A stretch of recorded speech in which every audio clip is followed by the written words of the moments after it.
Brexit has become the ghost that haunts every room in the United Kingdom, and it still scares some of the country's inhabitants, while others, politicians mainly, are pretending that former Prime Minister Boris Johnson got Brexit done. In reality, Brexit is behind inflation that has taken longer to fall than in the rest of Europe, and a sluggish economy that still does not know if it's growing or shrinking. And above all, Brexit has fueled a poisonous debate on irregular immigration and the Sunak government's determination to deport new arrivals to Rwanda at all costs. 3 years have passed since December 24th in 2020, when London and Brussels finally closed the Trade and Cooperation Agreement, the TCA, that prevented the United Kingdom from abruptly leaving the European Union without a deal. The uncertainty of the new scenario did not disappear with the signature. Quite the contrary. Someone called José Sol has been living in the UK for years, and his firm, the Spanish Ham Master, imports and sells a corn-fed Iberian ham and provides ham-cutting courses and demonstrates at events, some as select as the Royal Ascot horse races and boxes in the Premier League. It has been successful. It is a small company, but it serves as an example to see how the majority of European companies that trade with the United Kingdom are subject to a constant exercise of prevention and damage reduction. For months now, I have had a manager working on the new documentation that they are going to require from 2024, explains Sol. My day-to-day life is overwhelming and I can't pay attention to the paperwork. So that's why I have someone working on it, he says. On January 31st, obligatory sanitary and phytosanitary controls on agricultural and livestock products crossing the English Channel will finally come into force. The EU immediately applied them to all products coming from the island. The United Kingdom has already delayed applying these controls as many as 5 times. The government is aware of the chaos that could be caused to its importers, and above all is fearful that prices of grocery items that are already more expensive this year due to runaway inflation will skyrocket. Sources from the Spanish Economic and Commercial Office in London say that what happens in just over a month will be very important when it comes to verifying once again whether or not the obstacles created by Brexit can be overcome. At the end of August, the British government presented its new Border Target Operating Model. The apparently more simplified method for carrying out security and health controls on imports and exports includes smart seals and GPS locators on many of the products. The new controls will be rolled out in phases over the next year. From January 31st, health certificates for medium-risk animal and plant products from the EU will be introduced. It will not be until April 30th, if the announced deadlines are finally met, that British customs officials will carry out physical and identity checks on many of these products and demand the mandatory documents from the importer. And finally, it will not be until October 31st that all the security declarations imposed by the Brexit trade agreement will finally be demanded at customs. Until now, EU companies have been able to ship goods to the UK in the same way as they did before Brexit. From next year, that will change, and we could face serious disruption again, warns Siobhan Haviland, Director General of the British Chambers of Commerce. Rules and regulations are never going to be static. Both the EU and the UK will be making significant changes over the next few years, all of which could have major repercussions. We will have to be flexible so that the impact of these alterations is minimal, because no one is interested in the commercial relationship between the two blocs being even more damaged.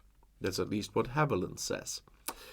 The BCC has carried out a very extensive study in which it has consulted more than 730 small and medium-sized companies about the impact of Brexit, 3 years after its entry into force.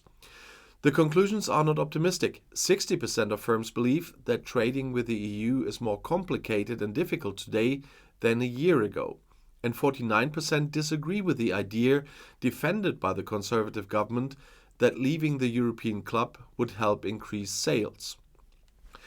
We have found that the UK has experienced a very significant contraction in its trading capacity in terms of the range of products exported to the EU, and that since the trade deal came into force. We estimate a loss of between 20 and 42% of exported varieties solely in the first 15 months. That was said in the report on the impact of Brexit carried out by economist Jun Du for the Aston Business School and cited in the BCC study. Along with the new sanitary and phytosanitary controls planned for 2024, British companies face other equally onerous changes. The EU began to apply the Carbon Border Adjustment Mechanism in October 23 as part of a transitional phase.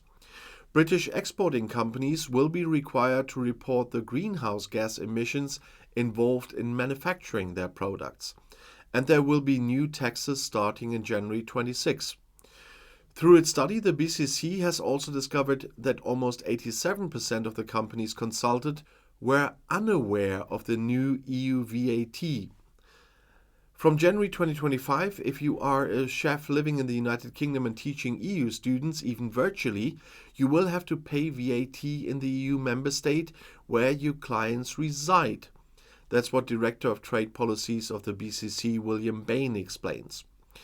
The trade agreement signed between London and Brussels includes a review of its clauses starting in 2025.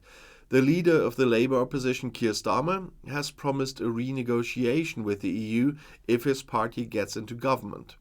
The general election is due to be held in 2024, and all polls point to a possible Labour victory. Community institutions, however, have already made clear their lack of appetite to reopen a treaty that cost blood, sweat and tears to conclude. Paradoxically, on the continental side of the English Channel, the page has already been turned. It looks like the EU did get Brexit done, while on the island, Brexit continues to be a source of constant uncertainty. But at least the UK is expected to sign next year a commercial and security accord with Morocco, citing the latter's role as the gateway to Africa in terms of goods and access, at least reported by the Daily Express. Morocco has picked Britain's interest as a potential important partner in a major trade and security agreement post-Brexit.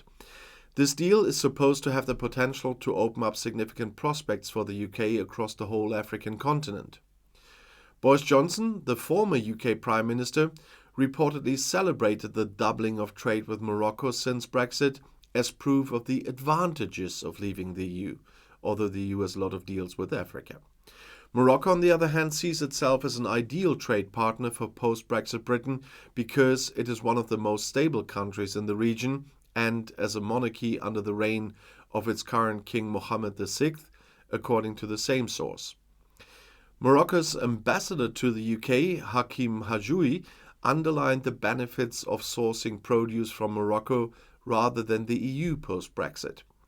In an interview with the Daily Express, Hajoui stressed that Morocco already supplies 45% of the UK tomato market, providing cheaper and more sustainable alternatives than those produced by artificial heating systems coming from the Netherlands.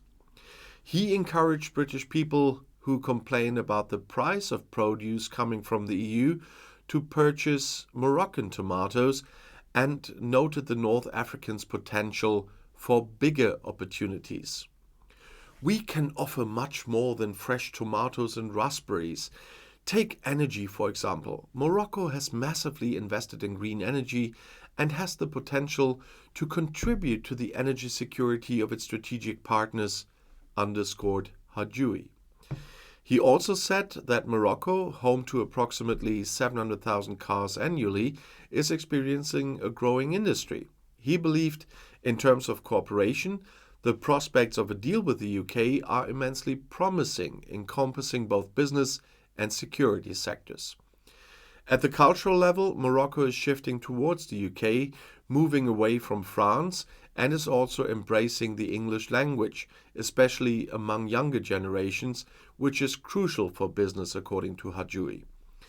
The strong ties between the two kingdoms, according to the Moroccan diplomat, became more evident when Morocco chose the UK as an international relief partner rather than France, following the earthquake that rattled the region of Al Azuz on September 8th.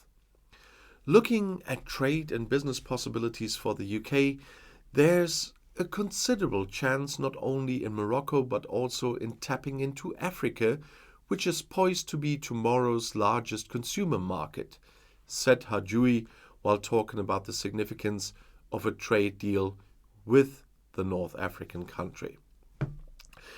Morocco is the continent's second largest investor, accounting for a sizable part of all foreign direct investments, highlighted Morocco's ambassador to the UK.